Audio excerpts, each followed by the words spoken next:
Praise the lord. ఈరోజు దేవుడు బలపరిచే వాక్యం లూకా సువార్త 1వ అధ్యాయం 45వ వచనం. ప్రభు ఆమెను తెలియజేయించిన మాటలు సిద్ధించిన గనుక నమ్మిన ఆమె ధన్యురాలనెను. అవునండి, దేవుడి సమయమందు తన చక్కని వాక్కు ద్వారా మా అందరితో మాట్లాడుచున్న మాట. దేవుడు మీ మీద మరియు మీ జీవితాల్లో సమస్తమును సమకూర్చు నిమిత్తము తన ప్రేమను ఆయన మీ మీద పలుకుచున్నాడు. ఆయన తన వాక్కు ద్వారా మీ హృదయాలలో పలుకుచున్నాడు. ప్రవచనము ద్వారా మరియు దర్శనాల ద్వారా ఆయన పలుకుచున్నాడు. కానీ మీరు దానిని నమ్మవలసి ఉన్నది. దేవుడు చెప్పినది నెరవేరుతుందని మీరు విశ్వసించినప్పుడు మీరు నిజంగా ఆశీర్వదింపబడతారు. అవునండి, నేడు దేవుడు పలికినది నెరవేర్పులోనికి మీ వద్దకు వచ్చుచున్నది అని మీరు నమ్మినప్పుడు మీరు ధన్యులు అవుతారు. అవునండి, దేవుడు సెలవిచ్చినప్పుడు అది వాస్తవంగా జరుగుతుందని గుర్తుంచుకోండి. దేవుడు మీ జీవితాల్లో పలికిన సమస్తమును కూడా జరుగుతుంది. నెరవేర్పులోనికి రావాలని యేసు నామములో దేవుడు పలుకుచున్నాడు. ఆయన అక్కడ లేని వాటిని కూడా ఉన్నట్లుగానే పిలుచువాడు.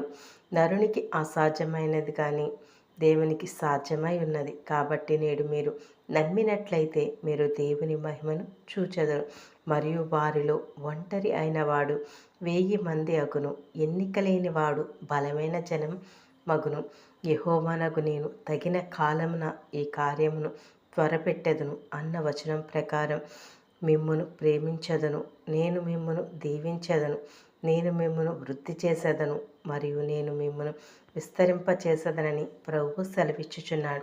ఈ ఆశీర్వాదం మరియు ఒక వర్ధిల్లత ఇప్పుడే మీ యొద్దకు వచ్చుచున్నది. నేడే మీ యొద్దకి 200 ఆశీర్వాదం రానయ్యున్నది. కాబట్టి మీరు దిగులు పడకండి. దేవుని యందు విశ్వాసముంచి దేవుని వాగ్దానం కోసం ఆయన కొరకు ప్రార్థిస్తూ కనిపెట్టండి. దేవుడు మీ ఎడల గొప్ప కార్యము జరిగించునుగాక.